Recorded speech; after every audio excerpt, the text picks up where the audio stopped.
secondes. 30 secondes. 30 secondes. 30 secondes. Bon, à peu près. Eh bien, bonjour. Pour cette reprise des 30 secondes qui, avec moi, font rarement 30 secondes pour un coup de cœur, j'en voulais vous parler d'un auteur qui s'appelle Nicolas Rouillet et qu'on va recevoir pour notre 3e fête du livre, le 8 juin 2024, à la Pomarède, dans un château. Ça va être cool, il faut vraiment venir. Et donc, je vais pas vous parler du dernier livre de Nicolas Rouillet, qui s'appelle L'or et l'arsenic, histoire orale d'une vallée minière qui cause en fait de la mine de Salsigne, qui est vraiment tout près d'ici. Une très chouette histoire orale de cette exploitation minière qui a duré quasiment un siècle. Ça, il viendra vous en parler le samedi matin à 11 h. Là, je vais vous parler tout de suite de Tinika, un western papou. Et là aussi, il y a un lien parce que ça parle aussi de mine d'or. Et il en causera l'après-midi à l'occasion d'une super table ronde sur la rencontre avec l'autre.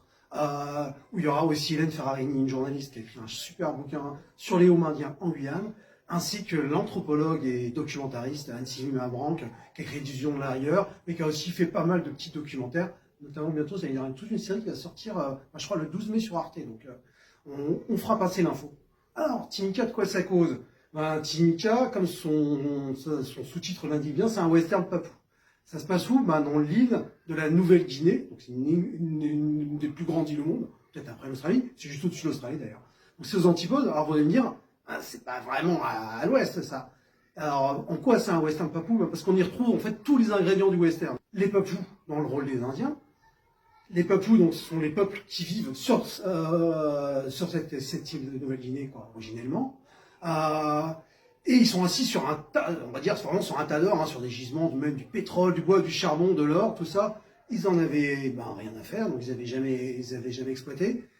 Et bien sûr, forcément, ça a réveillé les appétits. Et là, dans le cadre de Tinika, là où se passe l'action, c'est une ville qui existe vraiment, donc une ville champignon qui est née de l'exploitation de l'or. On a une entreprise américaine, forcément, qui a été attirée par l'odeur de l'or, donc on retrouve un peu le western pour de vrai, et qui est venue exploiter cette grande mine d'or. Autre protagoniste qui nous fait diablement penser au western, il nous faudrait des tuniques bleues. Là, dans le rôle des tuniques bleues, on a qui? On a l'armée indonésienne. On va dire pourquoi l'armée indonésienne est là. En fait, l'île de Nouvelle-Guinée, elle est coupée en deux.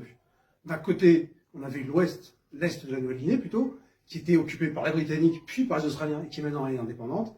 Et la partie ouest, qui nous intéresse, là où on trouve la ville de Tinika, qui a été occupée, donc qui était une colonie hollandaise des Pays-Bas, et comme l'Indonésie. Et donc quand l'Indonésie a trouvé son indépendance, très vite elle a voulu s'accaparer la Papouasie de l'Ouest du fait de ces gisements.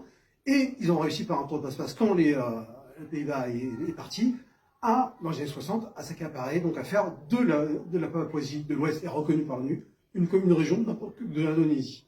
Nicolas Rouillet réussit vraiment le tour de force de nous rendre intelligible ce saccage économique et écologique, on va dire plutôt, et humain aux antipodes.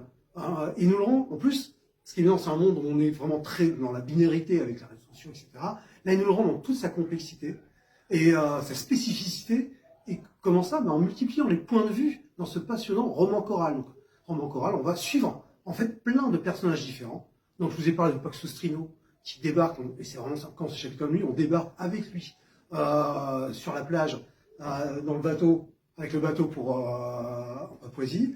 On va suivre un militaire qui est sorti du rang, et lui il a besoin pour progresser, lui il faut qu'il ait l'action militaire. Sans action militaire, il ne peut pas progresser.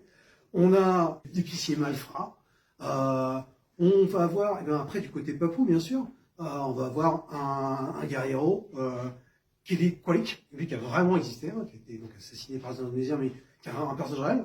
On va avoir un jeune chien fou qui le suit et qui ne va pas accepter que Kelly Kwalik décide de diminuer l'action militaire et va vouloir vraiment aller encore plus loin. Il va avoir son frère Johnny. Alors lui, Johnny, il représente le papou qui, lui, n'est pas dans la lutte, mais plutôt qui essaie de survivre. Pour survivre, il vit des déchets en fait de la mine d'or de Tinika, qui va essayer de repêcher quand encore pas ailleurs. On va suivre aussi sa sœur, Rose, qui va partir, elle qui s'expatrie en Australie pour étudier, et une expat justement australienne qui vient pour faire les cours aux enfants justement d'ingénieurs et d'employés expatriés de Freeport.